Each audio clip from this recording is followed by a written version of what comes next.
Every level of Valorant streaming ability explained. Level 1, trash. Bottom of the barrel, the absolute worst Valorant has to offer. These aren't just bad players with annoying personalities, these are the streamers who somehow make watching ranked feel like community service. They can't aim, they can't think, and they sure as hell can't entertain.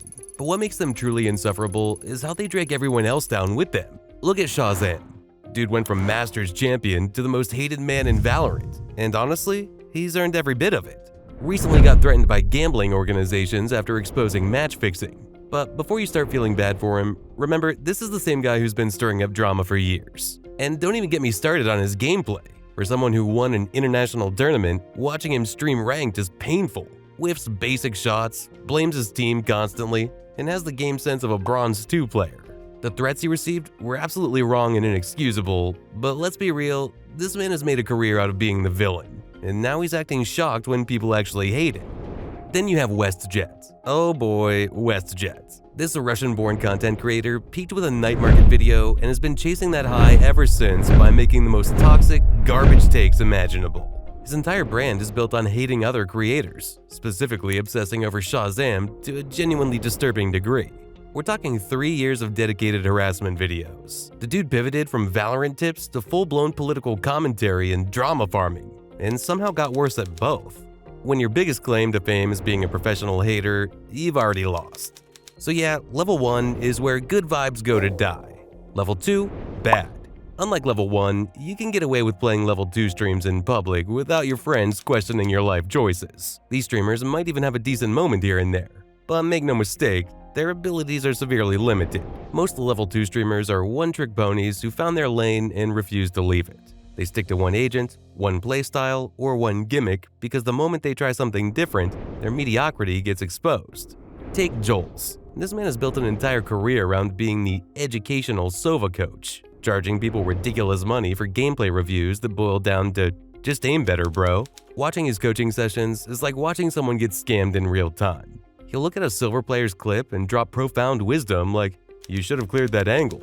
Yeah, no shit, Einstein. That'll be $200, please. The worst part is he smurfs constantly for his educational content, which is like a college professor showing off by dunking on elementary kids. You're not teaching anyone anything except how to abuse the system. Then he acts confused when people call out his price gouging coaching business. Buddy, you're not that good.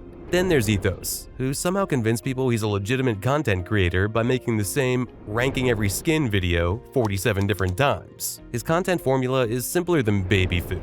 Take trending topic, add lukewarm take, stretch to 10 minutes, repeat. Level 2 streamers often resort to trends and gimmicks to stay relevant because they know their core content can't carry them. Level 2 streamers are forgettable, which in the attention economy is basically death. Level 3, mid. The massive middle class of Valorant streaming. Not good, not bad, just pure, unadulterated cardboard. Level 3 is where most streamers live and die. They're competent enough to watch, decent enough to not actively hurt your brain, but generic enough that they blend into the endless sea of Valorant content. These are your background noise streamers, which means perfect for when you want something on while you're doing homework or folding laundry. Flex Ninja represents this tier perfectly.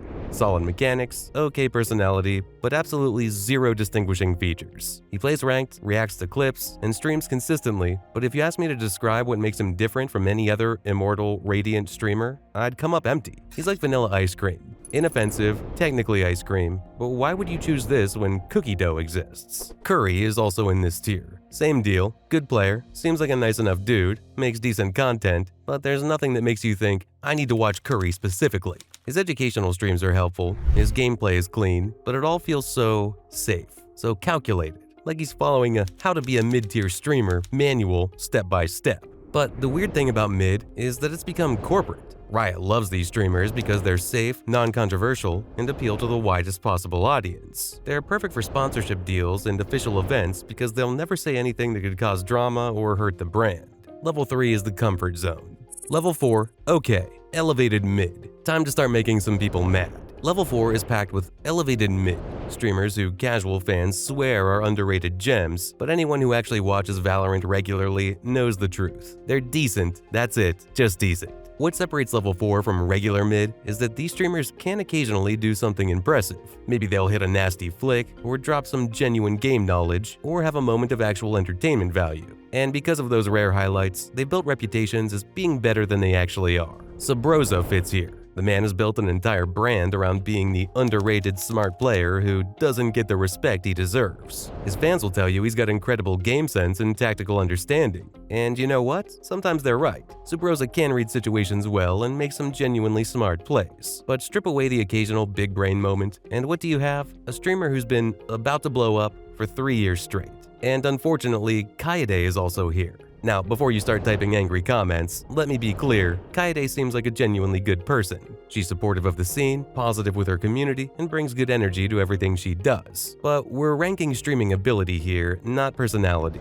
Kaede's success comes from being Tenzi's girlfriend first and a Valorant streamer second. That's not her fault, but it is the reality. Her gameplay is fine, her chat interactions are wholesome, her content is family-friendly. But take away the Tenzi connection and the OTV network boost, and she's just another mid-tier variety streamer. Again, nothing wrong with that, but level 4 is where we start seeing the difference between influencers and gamers. Kaede is an influencer who plays Valorant, not a Valorant streamer who became an influencer. Level 5, good. Everyone from this level on can actually stream. Whether you love them or hate them, their skill is undeniable. They can hold their own against almost anyone in both gameplay and entertainment value. Level 5 streamers have genuine personality, consistent quality content, and the ability to make watching Valorant feel like an event rather than background noise. They've got loyal fan bases, respectable viewer counts, and the kind of streaming presence that can't be faked or bought. But they still fall short with the hardcore Valorant community who refuse to buy into the hype. To the real ones, level 5 streamers are just okay. They're good, but they're not great. And in a scene that demands greatness, good isn't enough. Sinatraa sits here, and yeah, we need to talk about the elephant in the room. The allegations, the suspension, the drama, all of that happened, and it's serious stuff that shouldn't be minimized. But we're talking about streaming ability in a vacuum here, and purely as a Valorant player and entertainer, Sinatraa was genuinely talented. When he was at his peak, before everything went sideways, Sinatraa was one of the most mechanically gifted players in the scene. But here's why he's level 5 and not higher. Even at his peak, there was always something missing. Great aim, good movement, decent game sense, but never that extra gear that separates good players from legends. The personal stuff obviously derailed his career, but even before that, you got the sense that Sinatraa had hit his ceiling. In any other era, level 5 streamers would be the stars of the scene. But in today's hyper-competitive streaming landscape, being good isn't enough. You need to be great, or you need to be gone. Level 6, great. Suddenly, we get a lot less mainstream. These streamers are genuinely respected by everyone who actually follows Valorant. No compromises, no excuses, no gimmicks, just pure quality. Level 6 streamers command instant respect from real Valorant fans across the globe. They don't chase trends because they set them. They don't need clickbait because their content speaks for itself. When they stream, you pay attention because they're about to show you something you haven't seen before. Shanks represents this tier perfectly. The man's Jett gameplay isn't just good, it's poetry in motion. Every dash, every updraft, every knife kill feels deliberate and calculated. But what separates Shanks from other mechanical gods is his ability to break down what he's doing in real time. Watching Shanks play is like getting a masterclass in aggressive positioning. He doesn't just pop off and scream about it, he explains his thought process, breaks down the enemy's mistakes, and teaches you something you didn't know about the game. That's the difference between a good player and a great streamer. But Shanks also represents why some level 6 streamers don't break into the mainstream. His streams are almost too good. Casuals want entertainment with their education, not a PhD dissertation on angle holding. That's the same problem that FNS have. This man retired from pro play and immediately became one of the best analytical streamers in the scene. While other streamers are focused on the individual plays, FNS is explaining the macro decisions that happened 3 rounds ago that set up the current situation. He'll predict a team's next move based on their economy and positioning, and then explain exactly why he was right when it happens. There's a reason his watch parties get more viewers than some actual matches. People want to understand the game at a deeper level, and FNS is the best teacher in the business. So in short, level 6 is where good streamers become institutions. Level 7, GOAT. GOAT streamers are extremely rare and come by once in a generation. These are the personalities who transcended the game itself. They didn't just play Valorant, they became Valorant.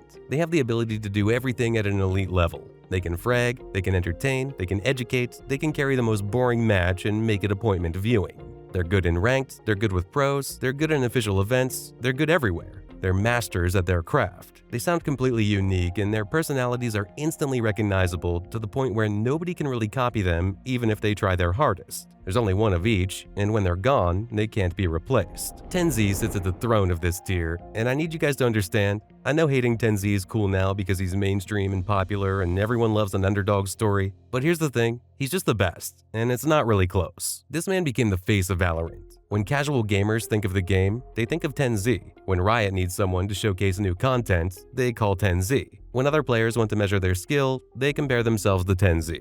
His mechanical ability is supernatural. The flicks, the movement, the timing, everything operates on a level that most players can't even comprehend, let alone replicate. Other players strain and grind and sweat for highlights. TenZ just plays the game normally and accidentally creates clips that break the internet. And with him is also Tariq, the content king himself. If TenZ is the mechanical god of Valorant, Tariq is the entertainment deity. This man took watch parties and turned them into a cultural phenomenon that's bigger than the actual matches. Tariq was a CSGO legend before he ever touched Valorant, and that experience shows in every analysis he makes. He can break down tactical situations, predict team strategies, and explain complex plays in ways that make sense to casual viewers without dumbing them down for hardcore fans. The man has perfect timing, incredible instincts for content creation, and the rare ability to be genuinely funny without trying too hard. His personality is magnetic in a way that can't be taught or replicated. You either have that indefinable it factor or you don't, and Tariq has it in abundance. Both represent timeless excellence that will be remembered long after they stop streaming. In 100 years, when the history of esports streaming is written in textbooks, these guys will be the first ones mentioned. Now, let me know in the comments which level you think your favorite streamer belongs in. And don't forget to like and subscribe if you want to see more brutally honest tier lists that'll probably get me canceled. Peace.